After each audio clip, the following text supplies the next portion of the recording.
So, what is Arirang really? Now, some of you hear this and think, oh, BTS is a new album title. Correct. Arirang is Korea's most famous folk song with the versions dating back hundreds of years. No single composer, no official version, just vibes and national trauma. In fact, Arirang has been sung by farmers, by immigrants, by people being exiled, by people crossing borders, and by people thinking, well, this didn't go as planned. Yes, this sadness is globally important. So now it's officially listed as UNESCO Intangible Cultural Heritage of Humanity. So how do we actually sing this song?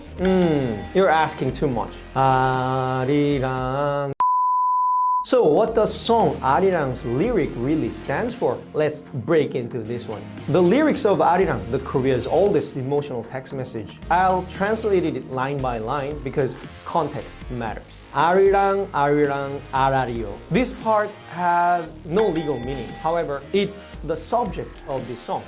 Emotional warm-up. Crossing over Arirang Pass or hill. This is not just geography. A pass means a boundary. Leaving home, crossing into the unknown. Think migration, separation, conscription, exile. Historically, Koreans crossed passes when they had no better option. Now the key part. My beloved who abandoned me will not walk even 10 li before their feet grow sore. So 10 li here is about 4 kilometers. At first glance, this sounds petty, like you'll regret this. But notice what's missing. No threats, no revenge, no I'll destroy you. Legally speaking, no crime here, just emotional damages. Culturally, this is restraint. The singer doesn't curse the person. They don't chase them. They just trust that abandonment carries its own consequences. That quiet confidence, that's the core of Arirang and Han, the emotions that Koreans usually do understand.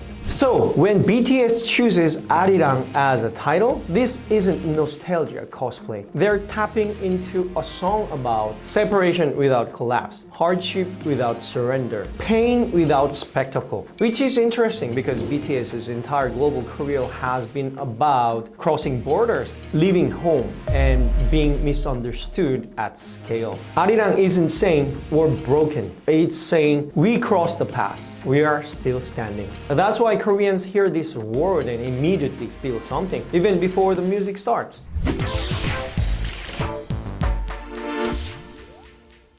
Now, getting back to the legal talk, BTS is back. On March 2026, Seoul becomes the center of the global music universe. But when culture goes global, legal problems follow. If you're visiting Korea for the BTS comeback or any major event, here are the real legal risks foreigners actually face and how to manage them. So, question number 1. My ticket was resold at a crazy price or my hotel got cancelled last minute. Is that illegal? Short answer, sometimes yes, sometimes no. And that distinction matters. In Korea, price gouging, illegal ticket resale, and sudden accommodation cancellations can qualify as market disruption. The government can investigate and punish the sellers or operators. You should absolutely report these cases through official Korean government reporting systems.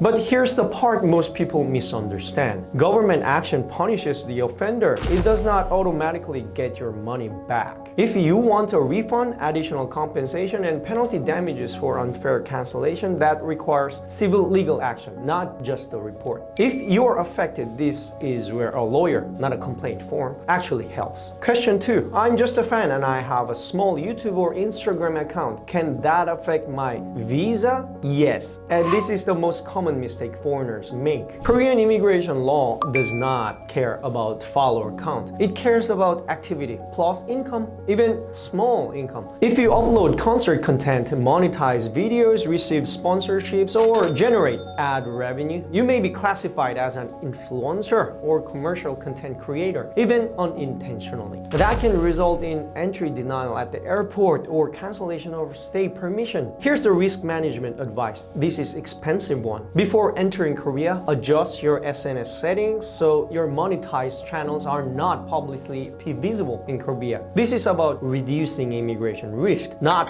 hiding wrongdoing. Question number 3. What about drugs? I heard Korea is extremely strict. Okay, concert, drugs.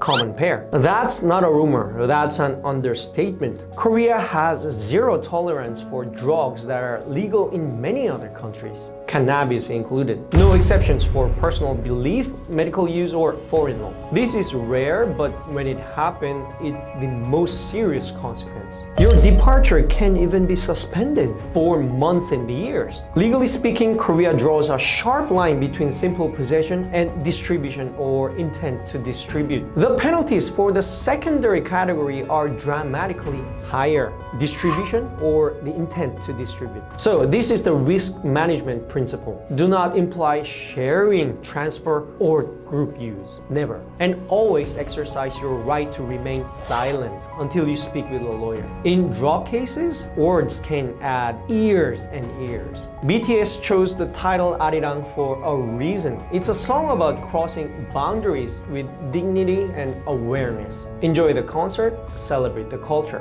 Just remember, music travels freely, law does not. If you're coming to Korea, come informed. 아리랑 아리랑 아라리요 아리랑 고개를 넘어간다 나를 버리고 가시는 님은 진리도 못 가서 발병 난다. Yeah, that's $1 million song.